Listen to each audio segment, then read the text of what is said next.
So we're going back to just the beginning of the perek, okay? And as we said in the last shiur, after Shlomo HaMelech spoke about the interaction between man and himself and his challenges and his true potential and the outcome of living, only with the emotions or adapting to the influence of the soul.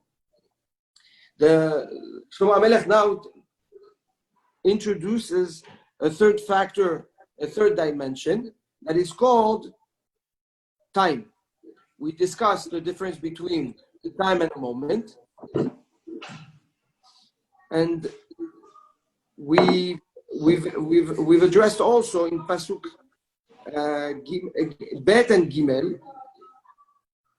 Sorry, Bet versus Gimel, right? How we go from a moment of positivity, a moment Et Laledet versus Et Lamut, and then from now on, the next pasukim will be exactly the opposite. And we address why it was so important. Is that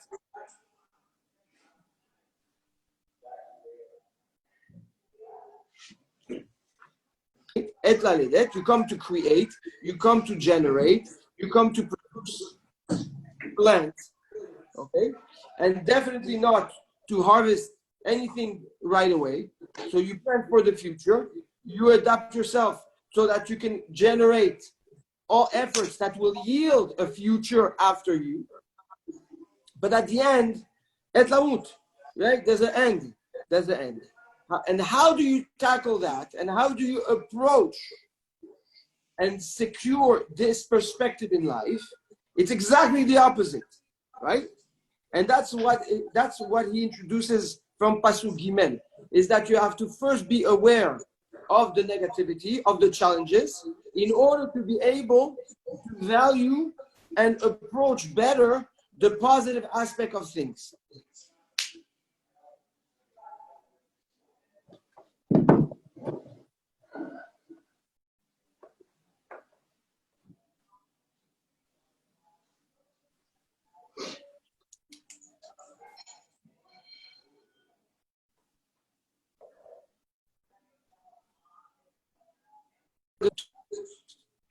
Right?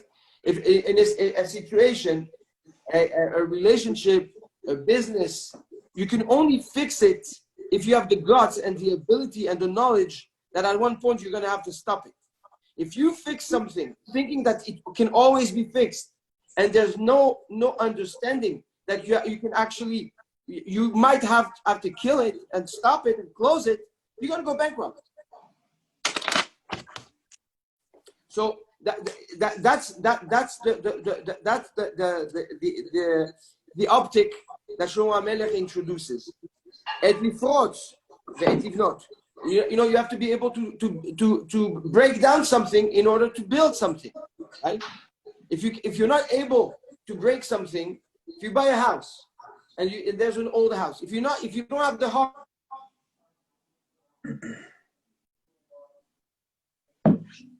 We lost you, Ralph. In the same thing in relationships, it's something in chinuch. In chinuch, right? Shlomo HaMelech in Mishle tells us, whoever hides the shevet, whoever hides the stick from his son is cruel. Meaning, if you cannot see that sometimes you need to break some things that can end up becoming negative in your son, how can you build it, right? Sometimes in order to have joy, it takes pain. Et livkot, the et ishok. We explained also that there are times to cry and there are times to laugh. In order to appreciate the moments of happiness, you have to understand that there's moments of sadness. But let's keep in mind that all these are moments. There are moments, meaning there's a beginning and there's an end.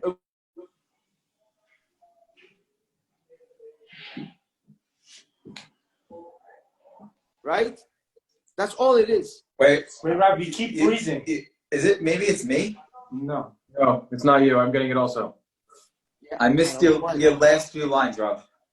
I said that you cannot be able to appreciate happiness if you don't understand sadness. Yes. Right? It's only when you understand what sadness means, then you can really appreciate what happiness it means. Why understand sadness and not just experience sadness? The same thing. That's what we mean. That's what we mean. Meaning that you have moments, and a moment, by definition, is something that begins and ends. It's a capsulated portion of time that is isolated in the spectrum of time. That's what a moment means. And we know the Chachamim made a big deal out of this. In the parasha of Yosef, Vahi miketz shenatayim shana, right? After the end of 2 years, Paro horem, and Paro dreams. So we know the story that Yosef HaTzadik was in jail, right? And the pasuk says at the end of 2 years. Why does it have to say at the end of 2 years? Why can't it be just and Paro horem? Who cares if it's at the end of 2 years? At the end, he stayed 22 years there, right? But who cares if it's 2 years at the end? He dreams, and the dream led to an end of jail. Here, Vahi miketz shenatayim shana, at the end of 2 years means there was an end of a certain period of time, and then this triggered Paro to dream. It triggered the new beginning. A new beginning. But it shouldn't be like that. If you think, Lord, like if factually, yeah, he dreamt. The fact that he dreamt brought an end to the time, the period of prison, imprisonment of Yosef. But that's not what the Torah tells us. The Torah tells us when the time of the end of the imprisonment of Yosef came, Paro dreamt. So Chachamim tells us, HaKadosh Baruch Hu has a beginning and an end to everything. And it's extremely important to understand that. Right? That when we talk about the Eitim, we talk about a beginning and we talk about an end of a moment, of a encapsulated time, a moment. A person, and like we addressed before, the Zohar says a person that thinks that a person lives 1,000 years. He's always going to be here around. And everything will stay the same.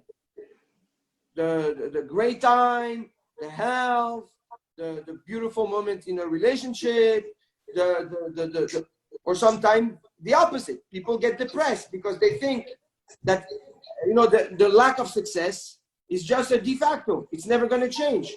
Or problems, it's never going to change. Or darkness, light will never come out. It's not true. To everything, there's a beginning and there's an end. Right?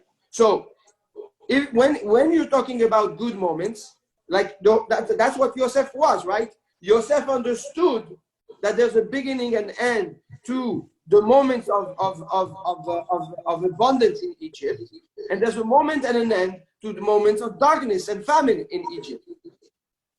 And what did Yosef do? He leveraged this knowledge and this understanding of a team of moments, of periods, to the benefit of Egypt, to the benefit of Pharaoh. So he took advantage of all the blessings, the years of blessings, to amass wealth, not to burn it, not to show the world that Egypt is the biggest world power, but to save its people at moments of famine, at moments of distress, of pain. So if you understand how to relate with them with moments, you understand that you live the moment not to exhaust the moment, but to build on another moment, to leverage that moment for another moment. So when times are good in a relationship, you don't just enjoy it. You try to secure and build your relationship so that at moments of distress, at moments of machloket, you can relate to that. You can fall back on it so that the fall is not so dramatic, it's not so painful. You understand what I'm saying? This is what Shlomo HaMelech wants to tell us. The parallelism between opposites in times, moments, that actually come together and benefit each other. If you will, if I tell you, okay, you know what? Tell me all the moments of good and bad. So what are you gonna say? You're gonna make a list of all the good, right? And a list of all the bad. Right? You draw a line, you take a nice white piece of paper, draw a line in the middle. On the right, you're gonna write all the positive moments. On the left, all the negative moments. Yeah, they're parallel, but you give me a full list. Why should I jump from good and bad and good and bad and good and bad? Tell me all the good and then tell me all the bad. That's not what Shlomo HaMelech does. Why doesn't he do that? Is that because there's no good without bad and there's no bad without good. It's the idea of or and Choshen. So whoever thinks that everything should be good is a fool. And somebody that thinks that everything will always be bad is also a fool. Mm. And I don't know if I told you guys what the Or HaChaim HaKadosh writes. He says something fantastic. The Or HaChaim HaKadosh says that people think by default that life is good. And when you have moment of difficulties, you okay, it's a moment. It's gonna get bad, and then that's it. It's the end of it, right? It says the opposite. De facto, life is difficult. It's a hard moment, but it happens to be that you have good moments. That's what the Or HaChaim HaKadosh comes and teaches us. So somebody once told us, as long as people think life is easy, yes. Life is difficult. When people understand life is difficult, life is easy. I forgot who told us that. I'm not sure. I think it actually was a descendant of the Or HaChaim HaKadosh.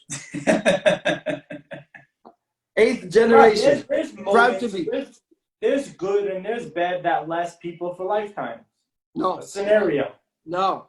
There's nobody has only good and only bad. That doesn't exist. No. I'm saying a certain type of moment or something that will be in someone's lifetime forever good and forever bad. No? I don't understand what do you mean by that. You mean like a factor that's always ends. bad or always good? Yeah, I'm not saying the whole life. I'm saying something, whatever that little subject or whatever that thing is. It's that okay. All right. Let's not forget that what the Shlomo HaMelech is talking about right now is moments, right? Right. It's okay. So it's just the right, moment right. that will trigger an emotion of happiness, of good, or an emotion of negativity and pain. Right. Okay. Then he says, "Et le'ashlich havanim." There's moments where you have to unload. Ve'et kenos havanim. And there's a moment where you have to amass. Et lachavok. There's times where you want to be social. You want to hug. You want to express your love. You want to be out there. Ve'et lirachok mehabek. And sometimes you have to be. You have social distance. You have to take a distance from hugging. You cannot hug. Meaning, even in your social interactions, you have to understand that you have moments where you need solitude, and you have moments where you actually need people around you. Okay? It's not when you're on a high that you want to be with people that means you need the people. And it's not when you have the people that means you need them. Sometimes you need solitude. Sometimes you need time for yourself. My Rav Moshe Shapira, Zecher Tzadik Kadosh Livracha, okay, was a very, very, very lonely man. His level of Torah and his level of Midot was so high, he was an ego.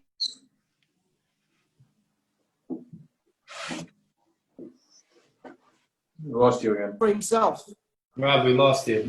Can you hear me now? Yeah, you're back. Okay. I said, my Rav Moshe Shapira, Zecher Tzadik Livracha, was an ego. His midot, his Torah was so high standard that he was flying above everybody else. And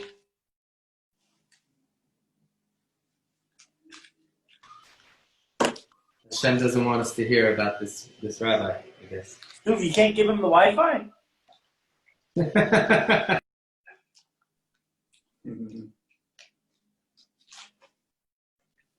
Rob. There. 5 minutes. Good. Kohelet? Hello. Yeah, we got this all. Some other stuff for muscle in there also.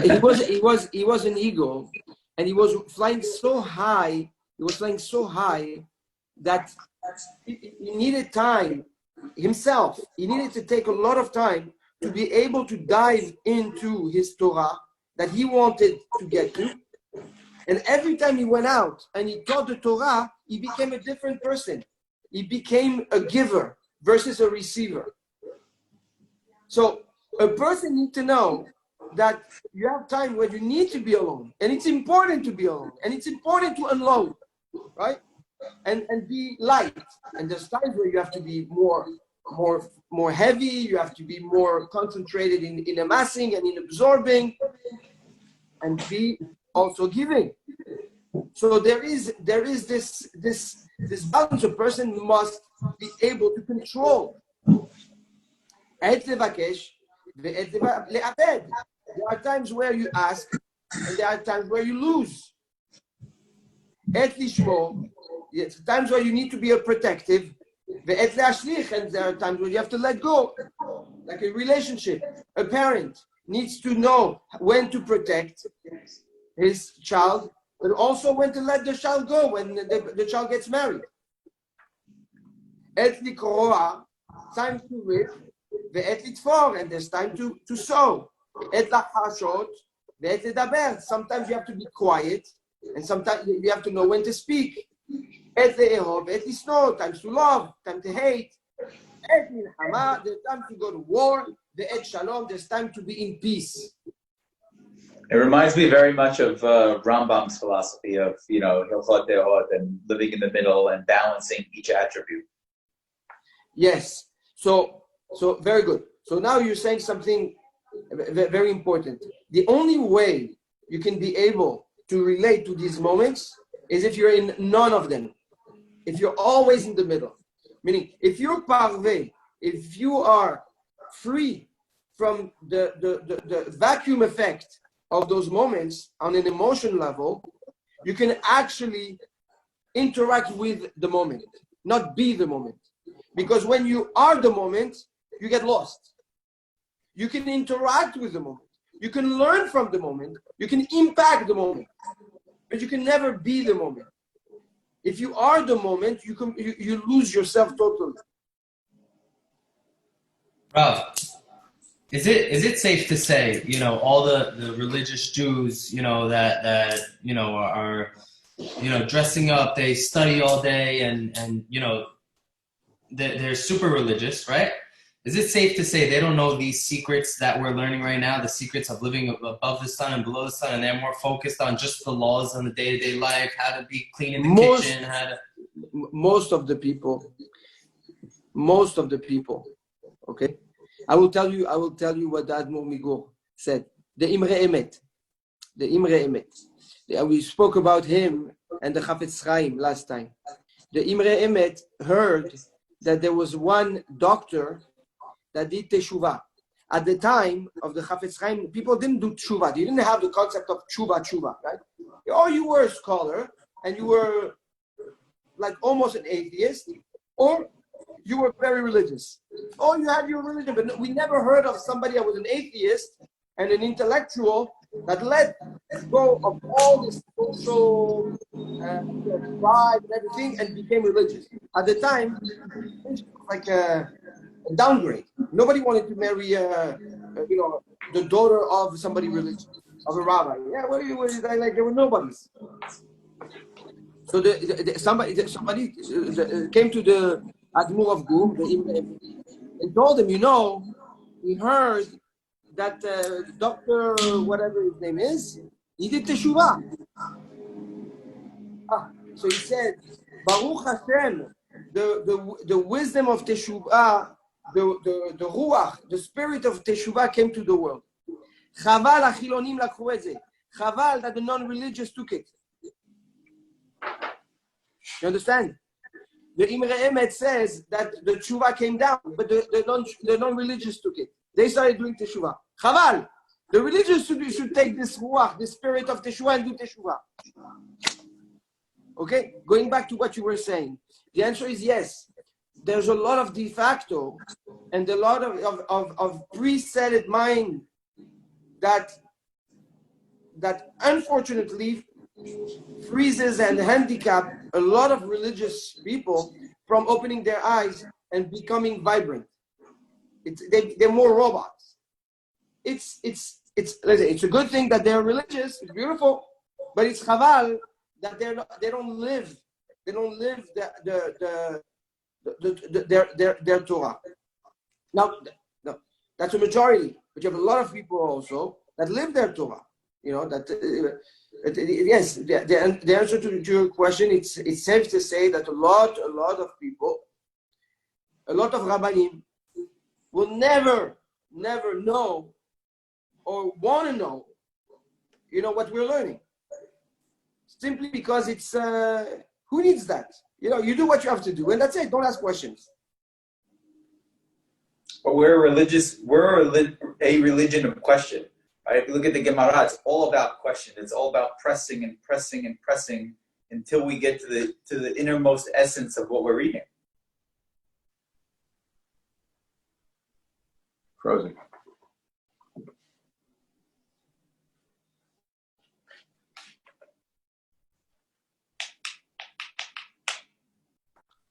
It's internet.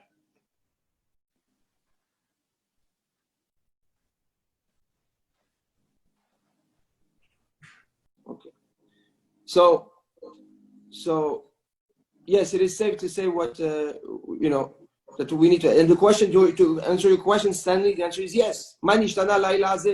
It's all about questions. Open the Gemara. It's all about questions and answers. We have to ask questions. We welcome the question because it's only once you ask, then you get an answer that you can grow. If you don't ask, you can never actually grow. Knowledge comes with questions. That's why I love this religion, because it's not just black and white. It's, you could interpret it how you want to interpret it, and you could be the most spiritual or religious man and nobody could know it. You don't need to fit into the mold of how the outside world sees the Jews, and you can still connect with Hashem through nature or through spirituality or other things like that, which are really nice. Sure. Okay.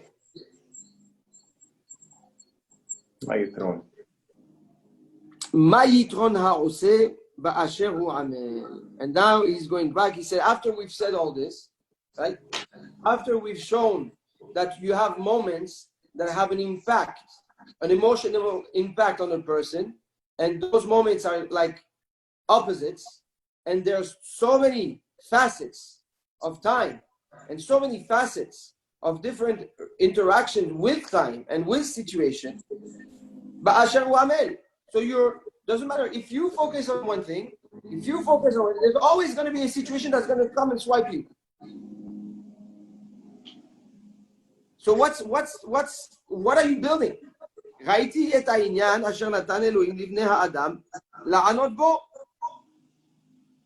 So here, העניין refers to the pleasure. I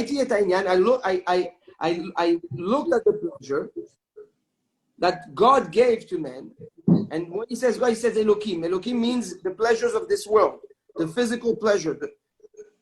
Livnei Adam, to man, la'anot bo, right? La'anot bo, to enjoy. Et hakol asa yafe be'ito. Now, God did everything nicely, beautiful, at its time. Even the world, okay, it gave as the center of the focus of humanity. Without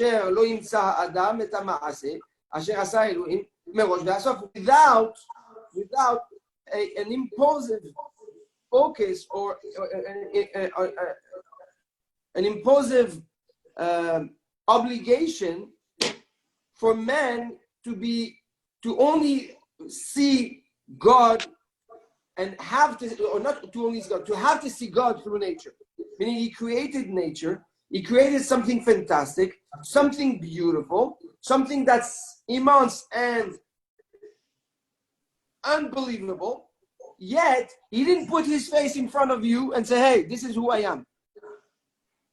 He hid himself. And he took all this beauty, all this harmony, all this creation, and gave it to you and made it the center of your life, and you the center of his creation. But he did not impose his presence upon humanity. Why? So that you can choose. If he forces down your throat that he is the king, then what's the point of having a king and a people? Right? It defeats all purpose. I saw once on a cartoon show this quote: "God exists just enough for you to question him." Oh, and it's up to you. I thought it was amazing. Beautiful. Yeah, that's beautiful. That's beautiful. That's beautiful.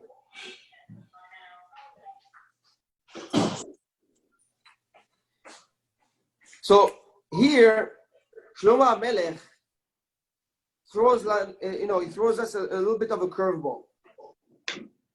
Because after talking about the impact and influence of time on us, he then tells us that, puts back in perspective man versus the creation and the creation versus man. Right? Et hakol asa yafeh be'ito. God, but he throws one word. God did everything beautiful at its time. Meaning the beauty, if you want to see the beauty of something, you need to be able to understand, to have a complete osmosis between space, time, and man. Hakol Asa, he did everything. Yafeh, beautiful. That's the perspective of man, right? Something that's beautiful is to the eyes of somebody. It's relative. Be'ito, at its proper time. Here, Shlomo HaMelech introduces the three factors of what is called beauty. It's when time, space, and men are in perfect harmony. What does that So mean? I will tell you a story.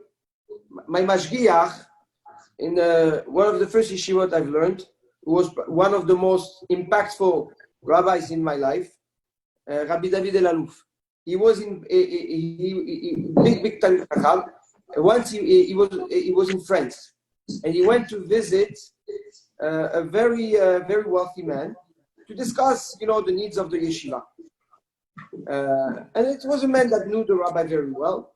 So the man brings the rabbi into a magnificent home in the nicest neighborhood of Paris, in the 8th neighborhood, and he shows him a new painting that he bought, a Rembrandt, magnificent Rembrandt, a paysage, scenery, magnificent scenery.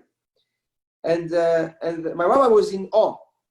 He said, "This is so magnificent, it's so beautiful, so beautiful." He said, "Yes, it's a Rembrandt, look, the signature, look, these are the paperwork, authenticity, blah, blah, blah. This is how much it was evaluated for." But my rabbi couldn't care less about, the paperwork. Where he was in awe from was the actual scenery of the painting. They finish, their meeting, he leaves. On his way back, he was very bothered. He was on the plane and he came back to yeshiva and he told us this story. The whole journey on the plane, he was bothered why a painting had such a strong impact on him. The scenery was familiar.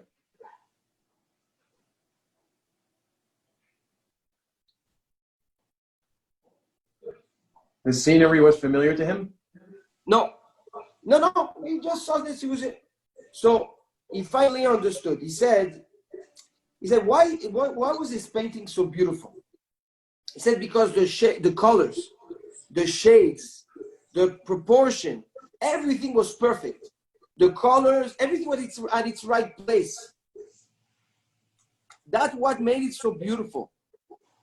So, and he said, and I'm saddened to see that something that's so normal has such a strong impact on me. It shows how far I am from normality. And we addressed this a few shurim ago, right? We said that if you are very clean and very neat, and you go to a room where there is a little bit of balagan, a little bit of unorganized things, you catch it right away. It bothers you, right? Why? Because that is the delta, the impact of the delta between how clean you are and what you're experiencing right now. That's what the rabbi was telling us. When you react to something, you react to the difference, to the delta there is between you and the situation. That reaction shows you how far you are from such a thing. Good? So this is the concept of ito davar be'ito matov. Chachamim says when something is at its right time, it's good. Shlomo says, and it's good, the yafeh, it's beautiful. And yafeh is the highest level of perfection. How do we know that? How do we know that the definition of yafeh is the highest level of perfection? When we finish Kriyat Shema in the morning, we say 15 attributes of praise to God. Hashem Elokechem emet, emet v'yatzir v'nachon v'kayam v'yashar v'amam v'ahu. And what's the v'tov v'yafeh? Yafeh includes everything. It's the highest level of praise. Shlomo Melech says, "Et kol asa." Hashem did everything. Space, physicality. Yafeh, beautiful, complete, magnificent to the eye of man. Because Yafeh is a relative, right? Is relative to the person that faces that creation. Be'ito, at its right time. Here comes the perfect connection between those three dimensions. Like we just said again, time, space, and man.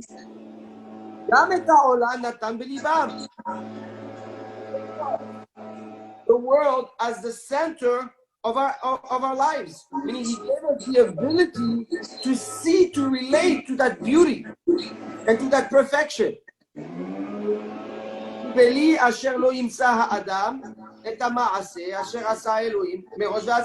Without having to always come down to, oh, this is God. It's a choice. You choose to see God. You choose to see perfection. You choose to see the amazing creation. Or you can choose to completely distracted by molecules, atoms, biology, evolution, billions of years, carbon-14, and then get into a complete different trajectory. This is how anav, this is how humble and how giving and caring God is to humanity. I don't impose nothing. I'll bring you all the beauty, but you choose it. You choose what the direction you want to take. ידעתי כי אין טוב בם, כי אם לשמוח ולעשות טוב בחייו. So after we have seen that God, okay, we spoke about man, interaction between man and himself, positivity in man, interaction between man and moments, the place man, the role man, the place of the man, or the role man has, right, in space and in the world, the beauty of the world, the ability to see and choose what you want to see and how you want to relate to the world. Yadati, I understood. Okay? The end of Bam. All this creation, all these moments, need the only good that can actually come out of it is if I choose happiness. And do practical good. So putting all this together, the only way for me to reveal the good and to have good and to be good is by being happy, by choosing to be happy, and by choosing to do good. Those are the two choices that will lead men to see God, to see the beauty of life. וגם כל האדם שיאכל ושתה ורעתו בכל עמלו, מתת אלוהים היא. And he says, even if when a person eats, drinks, is under the influence of physicality, ורעתו, but he sees good, בכל עמלו, in all his toil, no matter what he does, he sees the good. He doesn't say he sees a fruitful result of his toil. He says he sees the good in his toil. Okay? He always sees the positive and the good in his effort, not in the outcome of his effort. Even though he eats and he drinks, what does that mean? He is connected. He is involved with the physicality and the desires. Matat Elokim, it's a gift from God.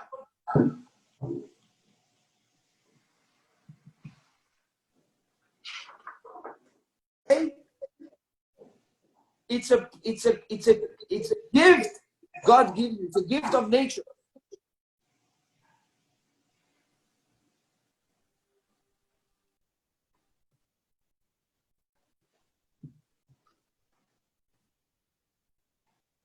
Are we good? Now, yes. Okay. It's a gift of nature. And then he says, Yadati. Now, if you are connected to God and God's gift, to be able to see the good in all your efforts, able to be happy, and to be able to choose actions, Yadati ki kol asher ya'aseh Elohim, and I know that everything you will do, like God does, that you do with God, it will be forever.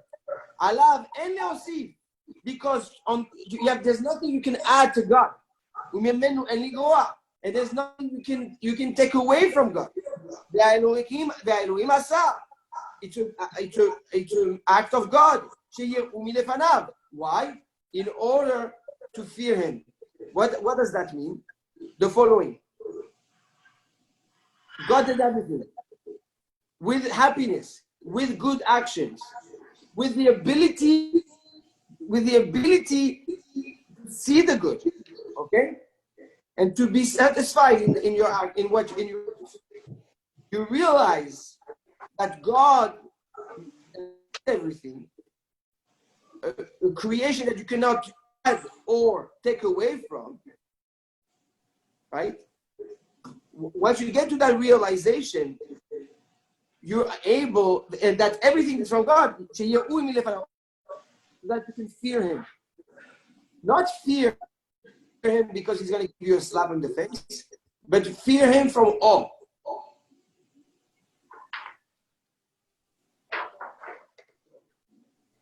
Hello? Yep. Yeah. Silence in this moment means I didn't explain it properly. No, I just got a little lost. We started with if you are gifted by Hashem to see the good in all that you do, and I didn't get the end of that line. So he, after all the perspective that he's been putting to us, he says that a person that chooses to be happy and chooses to do good will yield to a blessing from God to be able to see the good in all your actions. Meaning, if you trigger happiness and good actions, it will yield satisfaction. Okay. Once you have satisfaction, you start realizing that everything comes from God. Going back to what he said earlier, then you start realizing that everything comes from God. And at the end of the day, you cannot add on or take away from the creation, right? So everything at the end is a gift from God and an opportunity to exist from God. what does that create? What does that yield? It yields a fear of awesomeness of God. Then you see how huge God is and how tiny you are and how satisfied you have to be because you're within His creation. Got it. So now he added a fourth vector in the dimension, a fourth dimension, which is the relationship with God.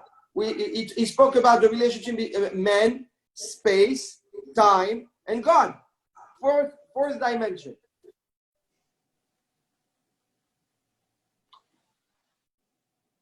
Good? Yeah.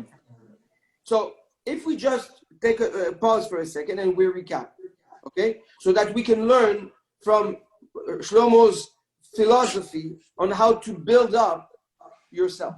You first have to get to know yourself, right? Then once you understand, once you know yourself, then you have to know how to interact with your surrounding.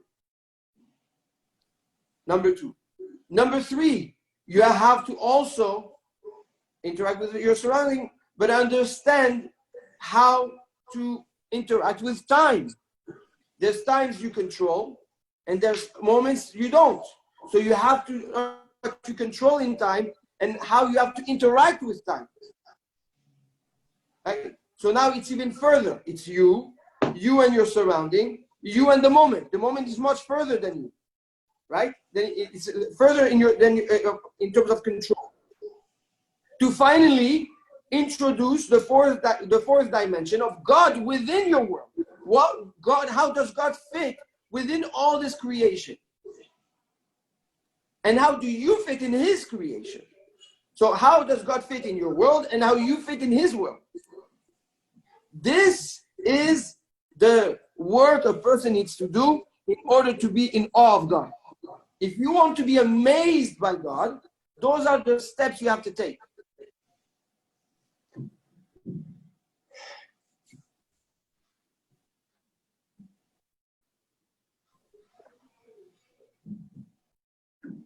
Good? Good. Yes, hold on. Okay. Yes. What pasuk are we on?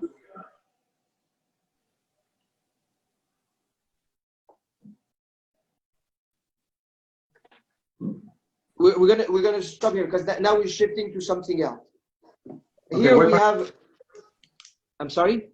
Where do we stop so I can mark it? We finished Yud Dalet. We're about Tet Vav now.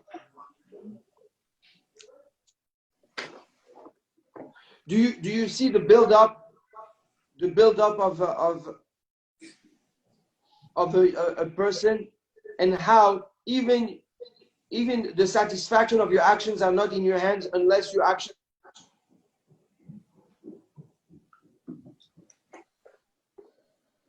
We lost you again. I'm sorry for this internet. I don't know what happened. I'll be sorry. Do you see what did you hear what I just said? No. I said, do you see the work that a person needs to do, and in order to be able to relate to God? And we haven't related to God on a deep level right now. Right now, he's just seeing God through nature. Forget about. Is this under the sun? Huh? This is all under the sun. All this is under the sun. Elohim is under the sun. And is how Hashem interacts through nature.